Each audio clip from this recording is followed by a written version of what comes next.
Hello दोस्तों, मैं अरविंद मौर्य स्वागत करता हूं अपने YouTube चैनल रसायन क्लासेस में। आज के इस वीडियो में डिस्कस करेंगे नाइट्रोजन प्लांट के बारे में कि नाइट्रोजन प्लांट क्या होता है, नाइट्रोजन का यूज कहां पे किया जाता है, नाइट्रोजन का प्रोडक्शन कैसे होता है, एंड नाइट्रोजन प्रोडक्शन का कौन कौन से मेथड्स हैं, एंड हर एक मेथड्स का क्या स्पेसिफिक यूज है, एंड उनका कहाँ पे यूज किया जाता है, उनकी वर्किंग प्रिंसिपल कैसे होती है, इन सारी चीज़ों के बारे में डिस्कस करेंगे। ठीक है, तो देखिएगा सबसे फर्स्ट नंबर पर हम देखते हैं कि नाइट्रोजन का इंट्रोडक्शन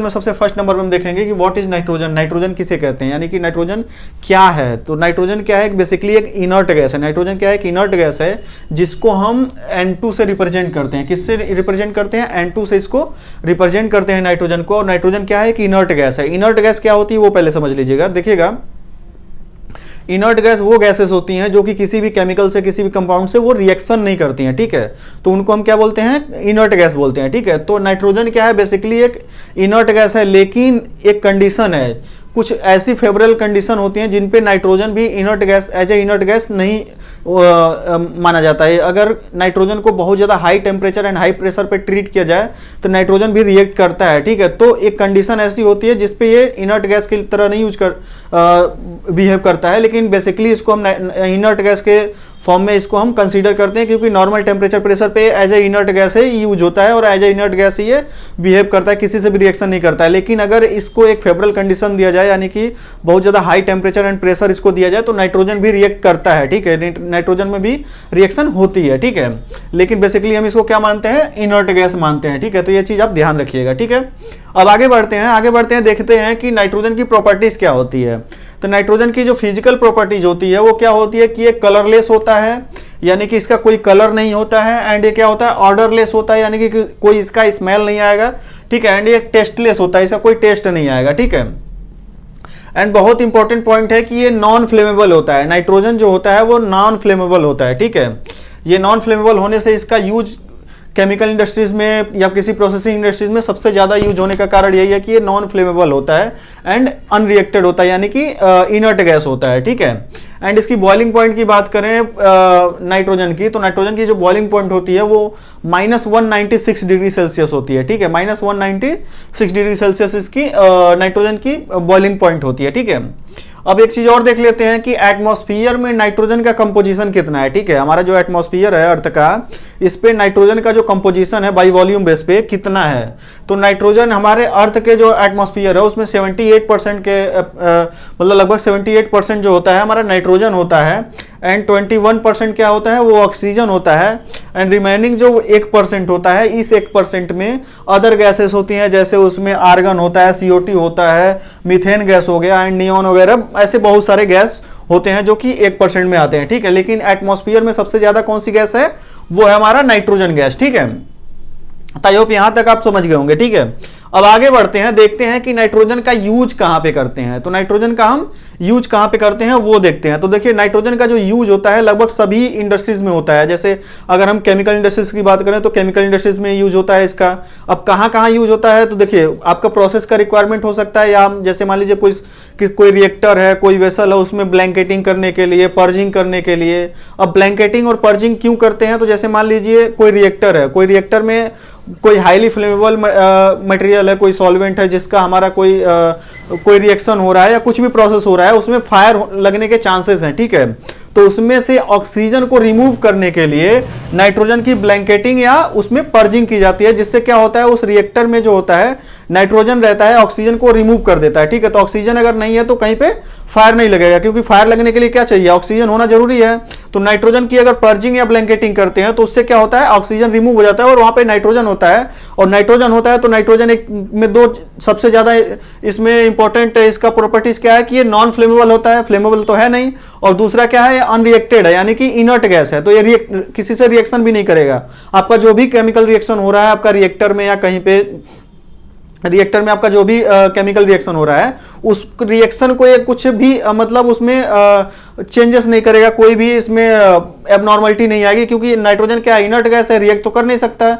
ये बस क्या करेगा? ऑक्सीजन को रिमूव कर देगा, जिससे आपका जो फायर के हजार्ड हैं, यानी कि फायर लगने के चांसेस कम हो जाएंगे। ठीक है, तो उसके लिए हम बेसिकली क्या करते हैं, नाइट्रोजन की पर्जिंग करते हैं। फर्टिलाइजर इंडस्ट्रीज का देखा जाए तो फर्टिलाइजर इंडस्ट्रीज में nitrogen as a raw material भी यूज होता है। जैसे मान लीजिए कहीं पे नाइट्रिक एसिड का प्रोडक्शन है, अमोनिया का प्रोडक्शन है, तो वहां पे नाइट्रिक एसिड या अमोनिया का प्रोडक्शन के लिए नाइट्रोजन का as a raw material use किया जाता है। लेकिन वहीं पे वो कंडीशन आती है जो मैं आपको बताया हूं कि वहां पे वो एज ए इनर्ट गैस नहीं यूज होता है, वहां पे as a raw material use हो रहा है। तो रॉ मटेरियल यूज हो रहा है तो यानी कि वो रिएक्ट करेगा किसी से, तो वहां पे उसको high temperature and high pressure पे नाइट्रोजन को रिएक्ट कराया जाता है, तब जाके आपका नाइट्रोजन अमोनिया या नाइट्रिक एसिड का प्रोडक्शन किया जाता है। लेकिन नॉर्मल कंडीशन पे क्या है, एज ए इनर्ट गैस इसका यूज किया जाता है। ठीक है। फूड इंडस्ट्री में देखा जाए तो फूड इंडस्ट्रीज में जो पैकेजिंग होती है, जो भी फूड का पैकेजिंग होता है, उसमें क्या किया जाता है, नाइट्रोजन गैस फिल किया जाता है, ताकि क्या है कि उसमें फ्रेशनेस रहे और उसमें कोई क्या होता है कि नाइट्रोजन एक तो ड्राई भी रहता है, तो उसमें कोई अदर गैसेस नहीं रहती, तो वो चीजें ज्यादा देर तक प्रिजर्व रहती हैं। ठीक है। तो नाइट्रोजन का जनरली फिलअप किया जाता है उसमें। ठीक। तो आई होप आप समझ गए होंगे कि नाइट्रोजन का यूजेस क्या है। यानी कि ऐसा समझिए कि कोई भी इंडस्ट्रीज है, इंडस्ट्रीज में जो यूटिलिटी यूज होती है, जैसे मान लीजिए आपका कूलिंग, चिलिंग, स्टीम, वैसे ही नाइट्रोजन भी एक इंपॉर्टेंट यूटिलिटी है। ठीक है। तो नाइट्रोजन का वहां पे यूज किया जाता है। ठीक है। अब देखेंगे हम कि नाइट्रोजन का प्रोडक्शन जो होता है, N2 का जो प्रोडक्शन है, उसके कौन कौन से मेथड्स हैं, इनके बारे में हम डिस्कस करते हैं। तो देखिएगा, नाइट्रोजन का जो अगर प्रोडक्शन की बात करें तो बेसिकली 3 मेथड है नाइट्रोजन का प्रोडक्शन करने का। ठीक है। तो कौन कौन सा? फर्स्ट नंबर पे हमारा जो है वो क्रायोजेनिक डिस्टिलेशन, या इसको हम एयर सेपरेशन यूनिट भी बोलते हैं, ASU से इसको डिनोट किया जाता है। ठीक है। यानी कि क्रायोजेनिक डिस्टिलेशन, अब ये क्या है कि ये जो क्रायोजेनिक डिस्टिलेशन प्रोसेस है ना, इसकी पहले हम वर्किंग प्रिंसिपल देख लेते हैं कि इसकी वर्किंग प्रिंसिपल क्या होती है।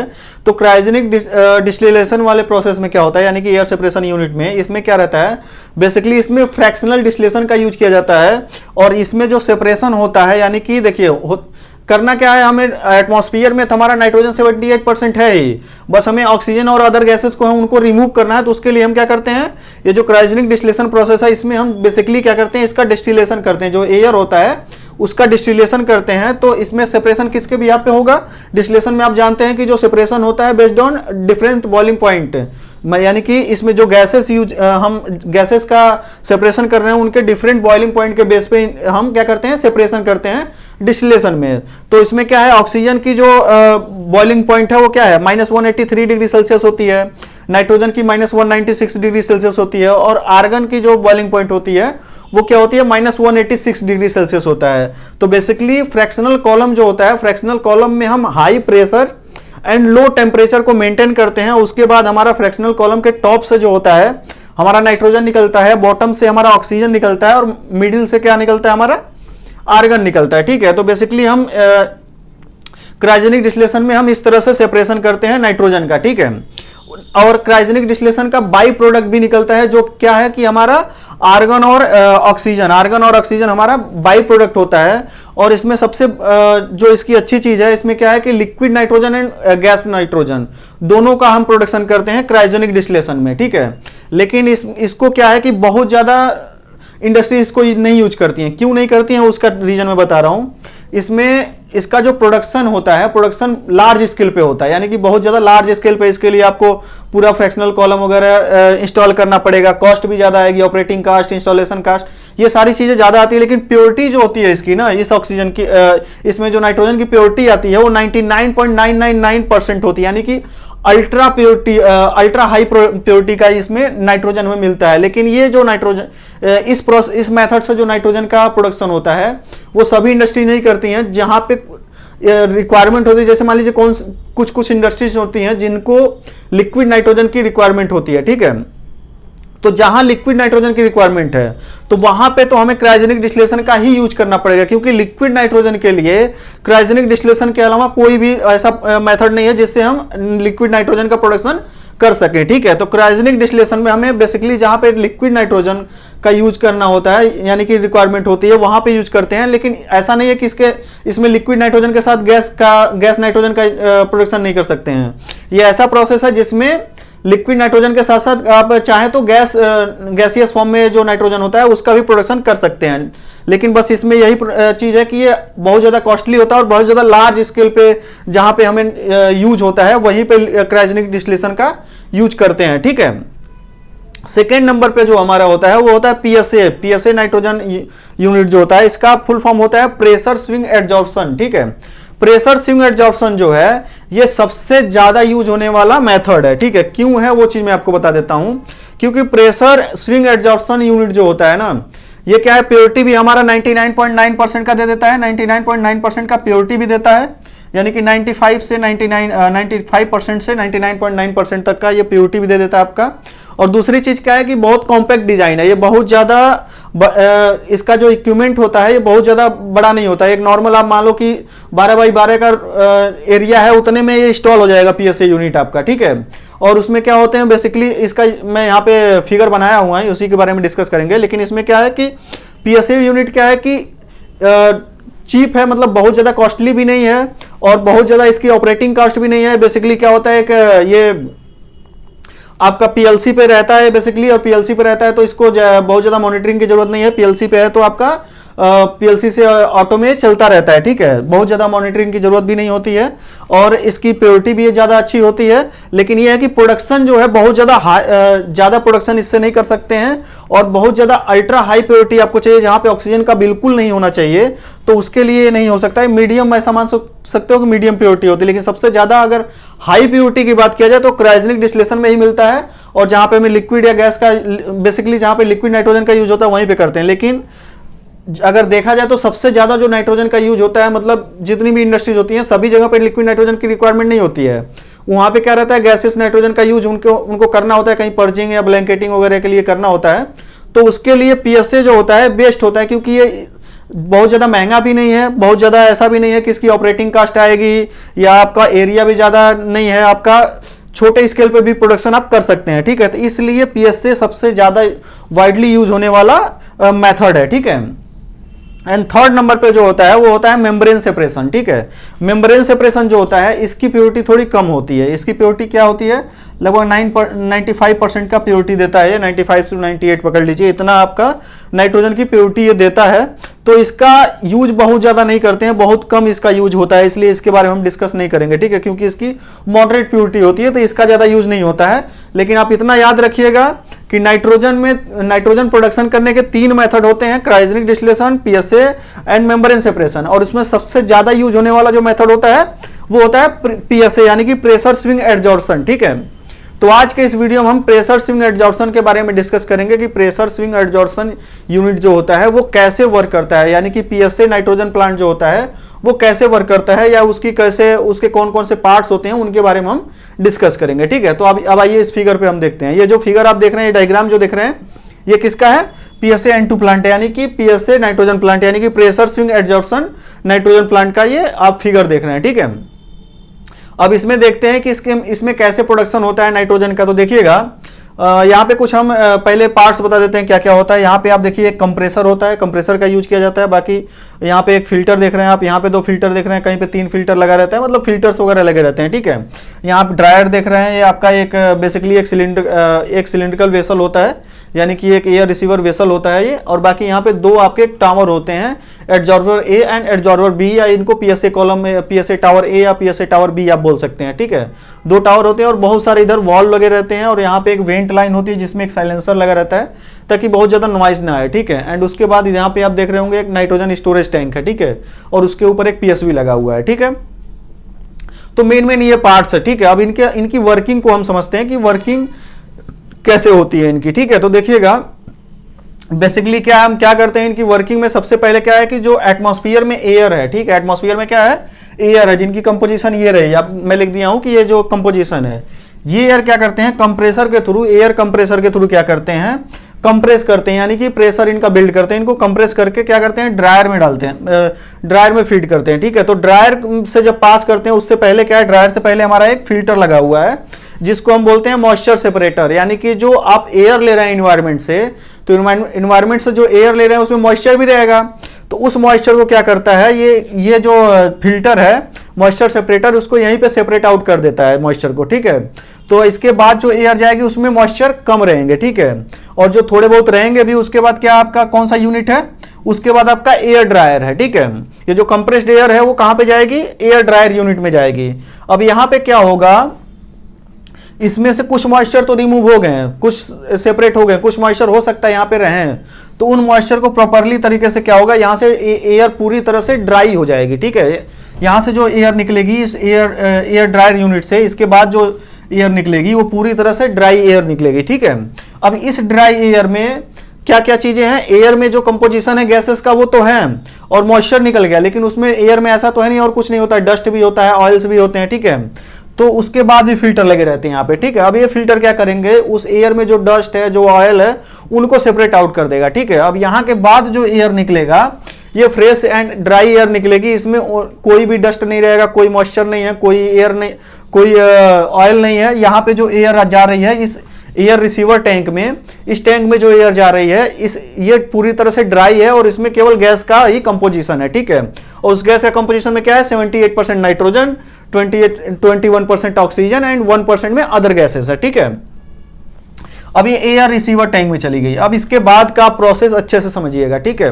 अब इसके बाद का प्रोसेस कैसा होता है कि एयर रिसीवर टैंक से ये क्या जाती है, अब ये जो आप देख रहे हैं एडजॉर्बर ए एंड एडजॉर्बर बी, अब क्या होगा कि एक एडजॉर्बर में पहले इसका फीडिंग होगा, ठीक है। जो एयर जाएगा, अब यहाँ से एक वॉल ओपन होगा, ये वॉल ओपन होगा, अब यहाँ पे आया। अब यहाँ के बाद देखिए क्या है कि मान लीजिए पहले हम इसको एडजॉर्बर ए में डालते हैं, इसको एयर को, ठीक है। तो अब इस एडजॉर्बर ए में जाएगा ये एयर, यहाँ से ये वाल ओपन हुआ, यहाँ से ये वाल ओपन हुआ और ये एडजॉर्बर ए यानी कि पीएसए टावर ए में जा रहा है, ठीक है। अब इस पीएसए टावर में क्या लगा रहता है, सीएमएस लगा रहता है। सीएमएस क्या है, ये कार्बन मॉलिक्यूलर सीव होती है, ठीक है। ये कार्बन मॉलिक्यूलर सीव होती हैं, इनकी वर्किंग आप समझ लीजिए कि सीएमएस क्या करता है, मेन वर्क जो करता है ये सीएमएस ही करता है। सीएमएस यानी कि कार्बन मॉलिक्यूलर सीव होता है। ये क्या करता है, बेसिकली एक ऐसी यूनिट होती है, ऐसी डिवाइस होती है, क्या करता है कि कुछ स्पेसिफिक गैसेस को क्या करता है, ये एब्जॉर्ब कर लेता है और कुछ गैसेस को छोड़ देता है। तो उसमें कौन से गैस को एब्जॉर्ब करता है, तो जो नाइट्रोजन के अलावा जो गैसेस हैं इस एयर में, जैसे ऑक्सीजन है, आर्गन है और भी जो गैसेस हैं, उनको क्या करेगा, ये एब्जॉर्ब कर लेगा और बाकी जो नाइट्रोजन होगा उसको क्या करेगा, एब्जॉर्ब नहीं करेगा, उसको पास होने देगा, ठीक है, उसको ऊपर पास होने देगा, ठीक है। तो ये क्या किया, बेसिक इसमें से जो एयर गई यहां से, उस एयर में जो भी ऑक्सीजन और आर्गन वगैरह थे, जो भी मीथेन गैस, CO2 वगैरह थे, उनको क्या किया, ये एब्जॉर्ब कर लिया एंड नाइट्रोजन जो था, नाइट्रोजन को ऊपर पास होने दिया, ठीक है। अब ये नाइट्रोजन क्या हुआ, ऊपर गया और ऊपर जाके यहाँ पे देखिए ये जो ग्रीन कलर से लाइन जा रही है, ग्रीन वाली लाइन से क्या होगा, यहाँ पे XXV लगी है और यहाँ से होते हुए ये इस लाइन से, ग्रीन लाइन से यहाँ पे भी XXV है, ये ओपन होगी और यहाँ नाइट्रोजन स्टोरेज टैंक में चला जाएगा, ठीक है। अब ये ऐसा प्रोसेस तो एक टावर का हो गया। अब ये इसमें लगे हैं 2 टावर और दोनों टावर की वर्किंग सेम होती है, दोनों टावर की वर्किंग क्या होती है, सेम होती है। तो इसमें क्या होता है कि ये कंटिन्यू एयर नहीं सक करता है, कंटिन्यू एयर इसमें नहीं जाता है। क्या होता है कि ये वॉल ओपन होगा, 1 मिनट के लिए इसमें एयर गया, उसके बाद क्या होगा, ये वॉल बंद हो जाएंगे, एब्जॉर्ब किया ऑक्सीजन वगैरह और नाइट्रोजन को जाने दिया आगे, ठीक है।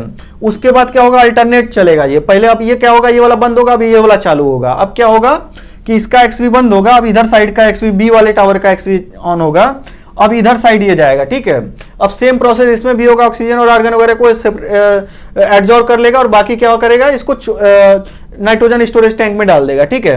अब जैसे पहले ये चला, उसके बाद ये चला, तो अब देखिए क्या है कि जैसे मान लीजिए पहली बार में ये जो चला था, इसमें एयर गई थी, तो इसमें नाइट्रोजन तो आगे निकला, लेकिन जो ऑक्सीजन था, आर्गन वगैरह थे, वो क्या यहाँ पे एब्जॉर्ब हो गए, ठीक है। अब वो जो एब्जॉर्ब हो गए उनको बाहर भी निकालना है, तो बाहर निकालने के लिए बेसिकली क्या होता है, जब ये यहां से बाहर निकल जाता है, यहां से नाइट्रोजन बाहर निकल जाता है, उसके बाद क्या होता है, एक लाइन यहां पे देख रहे होंगे ब्लैक कलर से और इसमें एक रेड कलर से वॉल्व है, ठीक है, रेड कलर से वॉल्व है। और ऐसे ही सेम नीचे साइड में आप देख रहे होंगे, यहाँ पे एक वॉल्व दिख रहा हुआ है, ठीक है, ये वॉल्व जो दिख रहा है और यहाँ पे ये XV जो दिख रही है, ये दोनों XV क्या होते हैं, इन दोनों XV का काम क्या है कि प्रेशर इक्विलाइजेशन का काम करते हैं, ये प्रेशर इक्विलाइजेशन का काम करते हैं। तो जैसे कि मैं आपको बताया कि अल्टरनेट फॉर्म में चलते हैं, इसीलिए इसको प्रेशर स्विंग एब्जॉर्बर बोला जाता है। एक बार ये चलेगा फिर चेंज हो जाएगा, दूसरा चलेगा, ठीक है। तो जब पहली बार में ये चला, अब इसके बाद दूसरी बार जब ये चलेगा, तो जब दूसरी बार ये चलेगा उससे पहले का प्रोसेस क्या होता है, उसके बीच में एक ऑपरेशन इसमें होता है। उसमें क्या होता है कि पहले प्रेशर इसमें इक्विलाइज होगी, प्रेशर इक्विलाइजेशन के लिए क्या होगा, ये XV खुलेगी और ये लगभग 1-2 सेकंड के लिए ओपन होंगी और इसमें जो प्रेशर था वो प्रेशर क्या होगा, इसमें चला जाएगा, ठीक है। अब इसमें चला जाएगा। अब उसके बाद क्या है कि जब इसमें चला जाएगा तो यहां पे चला गया। उसके बाद क्या है कि अब दूसरे वाले में फिर से ये जो एयर जा रही है इधर से, अब दूसरे वाले में एयर जा रही है। अब दूसरे वाले में जब एयर जाएगी तो ये वाल भी बंद हो गया, ये वाल भी बंद हो गया, ये भी बंद है और ये भी बंद है, ठीक है, ये नहीं बंद होगा। अब इधर से ये एयर इसमें गई, ठीक है, अब एयर इधर जाएगी तो इसमें क्या हुआ, प्रेशर इक्वलाइजेशन हो गया। प्रेशर इक्वलाइजेशन के बाद एक प्रोसेस होता है कि इसमें जो भी एब्जॉर्ब हुए हैं ऑक्सीजन वगैरह वो क्या होंगे, रिलीज होंगे, यानी कि वो क्या होंगे, डी एब्जॉर्ब होंगे, ठीक है। तो डिजॉर्ब जब होंगे वो, यानी कि प्रेशर रिलीज होगा, तो उस कंडीशन में ये एक्स इधर से देखिए एक लाइन यहाँ पे है। अब यहाँ पे एक रेड कलर से वाल है, ये वाल ओपन होगा और इस वेंट वाली लाइन से, इसमें साइलेंसर लगा हुआ है, यहां से जो ऑक्सीजन था वो क्या होगा, रिमूव होगा। यहां से ये मतलब एटमॉस्फेयर में ये ऑक्सीजन निकल जाएगा, ठीक है। फिर उसके बाद क्या होगा, जब एक चीज और देख लीजिए, जब ये एटमॉस्फेयर में निकलता है ना, उस समय यहां से नाइट्रोजन, इस वाले में भी सेम प्रोसेस चलता रहता है। अब यहां से नाइट्रोजन इस नाइट्रोजन स्टोरेज टैंक में जा रहा है, लेकिन वहां से एक और लाइन है, यहाँ पे एक पतली सी लाइन होती है जिसको नाइट्रोजन पर्जिंग लाइन बोलते हैं। जिस समय ये कॉलम क्या होगा, इस कॉलम में इधर से एयर नहीं जा रही होगी, ये क्या होगा, डिजॉर्प्शन टाइम पे जब चलेगा उस समय इसमें नाइट्रोजन की थोड़ी थोड़ी पर्जिंग होती है, ताकि जो भी इसमें ऑक्सीजन वगैरह था वो सब क्या हो, इधर से इस वेंट के रास्ते क्या हो कि ऑक्सीजन और थोड़ा बहुत नाइट्रोजन क्या होंगे, वेंट हो जाएंगे, ठीक है। अब ऐसे ही दूसरा प्रोसेस चलेगा। अब ये वाला डिजॉर्ब हो गया और इसमें नाइट्रोजन से यहां से पास हुआ और इसमें भी क्या हुआ, आपका ऑक्सीजन और जो आर्गन वगैरह थे वो क्या हो गए, यहाँ पे एब्जॉर्ब हो गए, ठीक है। अब जब यहाँ पे एब्जॉर्ब हो गए, अब सेम प्रोसेस चलेगा। अब ये वाला रुकेगा, अब ये वाला चलेगा, अब ये वाला रुकेगा। अब इस बार अच्छे से आप समझ लीजिएगा। अब जब ये वाला चलेगा तो क्या होगा, इधर से एयर गया, इधर से ये वाला एक्सवी ओपन हुआ, ये वाला एक्सवी ओपन हुआ, ये दोनों एक्सवी ओपन हुए, यहां से एयर जाएगा, ठीक है। अब यहां से एयर जाएगा, उससे पहले एक चीज और देख लीजिए, जब ये वाला शिफ्ट होगा तो उस समय भी सेम प्रोसेस होगा। ये दोनों एक्सवी ओपन होते हैं और कॉलम इक्वलाइजेशन होता है, ठीक है। कॉलम का जो प्रेशर होता है वो इक्वलाइजेशन होता है और फिर 2 सेकंड में ये बंद हो जाते हैं, ठीक है।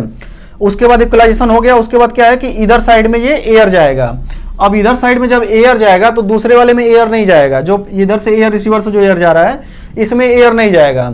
अब इसमें जब एयर जाएगा ना तो ये वाला एक्सवी ओपन रहेगा, लेकिन ये रेड वाला एक्सवी जो देख रहे हैं ये बंद रहेगा, ठीक है। ये भी बंद रहेगा, ये भी बंद रहेगा, केवल यही वाला ओपन रहेगा, ठीक है। ये वाला ओपन रहेगा, ये वाला ओपन रहेगा। अब यहां से इसमें इंटर किया, इसमें क्या हो रहा है, उस समय ऑक्सीजन और आर्गन क्या हो रहे हैं, एब्जॉर्ब हो रहे हैं, और नाइट्रोजन क्या हो रहा है, ऊपर की तरफ निकल रहा है, और ऊपर से निकल के इस वाला, ये वाला जो एक्सवी देख रहे हैं आप ब्लैक वाली, ये वाली ओपन रहेगी, और यहां से इस ब्लू लाइन की तरह यहाँ पे एक एक्सवी है, ये भी ओपन रहेगी, और यहां से होते हुए नाइट्रोजन स्टोरेज टैंक में जाएगा।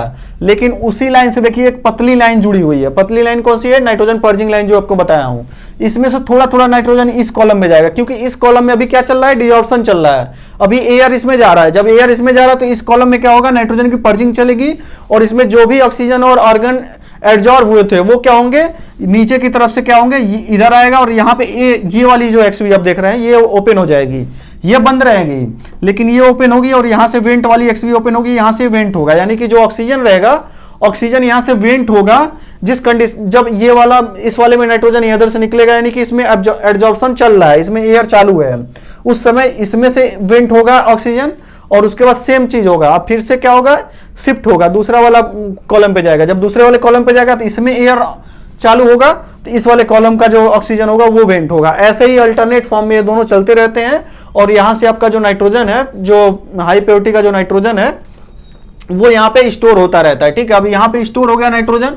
अब क्या है कि यहां से आप क्या करेंगे, यहां से एक लाइन है आपकी, जो प्लांट में जो भी आपका यूज है, कहीं पर्चिंग करना है, ब्लैंकेटिंग करना है, या जो भी वर्क है, प्लांट को यहां से सप्लाई होगा, और इस नाइट्रोजन टैंक के ऊपर एक पीएसवी लगाया जाता है एक सेट पॉइंट के लिए, कि मतलब कितना हमें हो सकता है, आपका जो प्लांट है 6 kg का प्रेशर आप होल्ड करते हो, तो 6 kg के ऊपर अगर प्रेशर इस टैंक से ज्यादा हुआ तो यहां से प्रेशर रिलीज कर देगा, जो एक्स्ट्रा प्रेशर है, ठीक है। और यहां से आपका नाइट्रोजन आपका प्लांट में सप्लाई होता रहता है। तो ये प्रोसेस चलता रहता है, ठीक है।